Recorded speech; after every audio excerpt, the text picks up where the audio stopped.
हमारा आज का टॉपिक है म्यूजिकल नोट्स, नाद, श्रुति और स्वर। नाद की परिभाषा हम इस प्रकार दे सकते हैं, जिसकी कंपन संख्या नियमित हो ऐसे मधुर संगीत उपयोगी आवाज़ को नाद कहते हैं। यह नाद की संक्षिप्त परिभाषा है।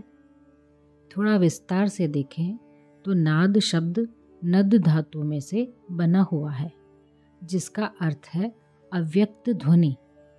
नद धातु में न नकार है जो प्राण है और द यानी दकार जो अग्नि है। इस प्रकार अग्नि और प्राण वायु के संयोग से जो उत्पत्ति होती है वह नाद है। नाद से बिंदु की उत्पत्ति होती है और नाद से समग्र विश्व की संगीतमय भाषा सृष्टि की उत्पत्ति होती है।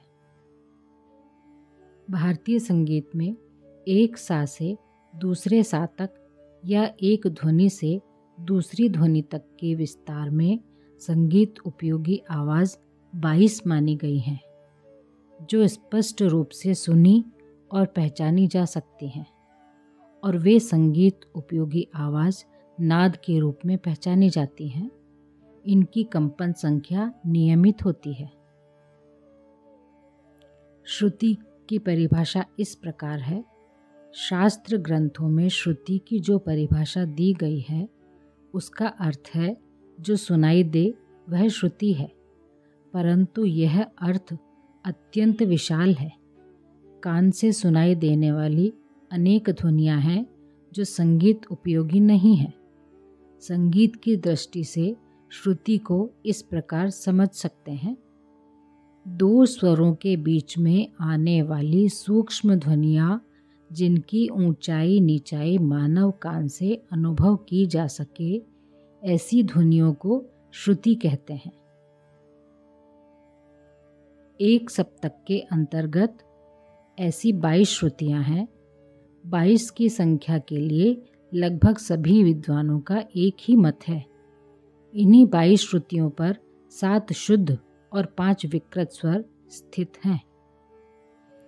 स्वर की परिभाषा इस प्रकार है। स्वर 2 प्रकार के होते हैं। एक शुद्ध स्वर, जब सा रे ग म प ध नि स्वरों में श्रुतियों का क्रम 4 3 2 4 3 4 2 रहता है, तो ऐसे स्वरों को शुद्ध स्वर कहते हैं। उच्चारण और गायन की सुविधा को ध्यान में रखते हुए इनमें से हर एक का प्रथम आधार लिया जाता है और इस प्रकार उनके संक्षिप्त नाम सा रे ग म प ध नि इस प्रकार रखे गए हैं। शुद्ध स्वरों में सा और प अचल स्वर हैं, जो अपने स्थान पर हमेशा अचल रहते हैं, अर्थात अपने स्थान से ऊपर या नीचे नहीं जाते हैं। जबकि बाकी के स्वरों के 2 रूप किए गए हैं।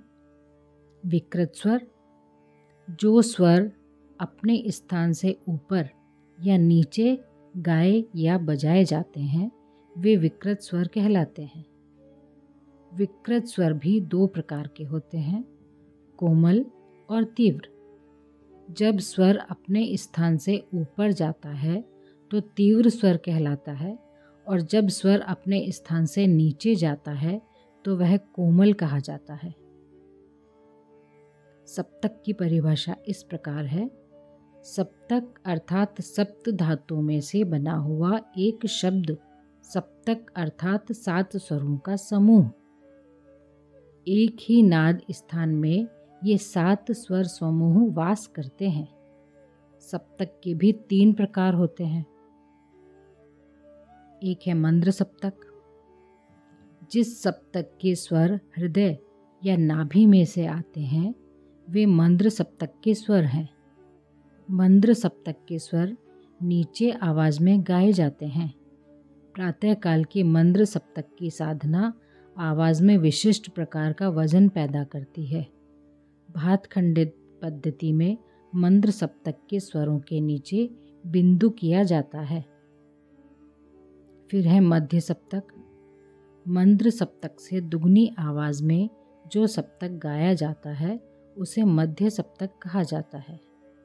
मध्य सप्तक का अर्थ मध्यम होता है। सरलता से गाया जा सके वे मध्य सप्तक के स्वर कहलाते हैं। इन स्वरों पर कोई चिन्ह नहीं होता। तीसरा है तार सप्तक। मध्य सप्तक से दुगनी ऊंची आवाज़ में गाने वाला सप्तक को तार सप्तक कहते हैं। इसे उच्च सप्तक भी कहते हैं। तार सप्तक के स्वरों पर भातखंडे पद्धति में अनुस्वार यानी स्वर के ऊपर बिंदी लगाई जाती है।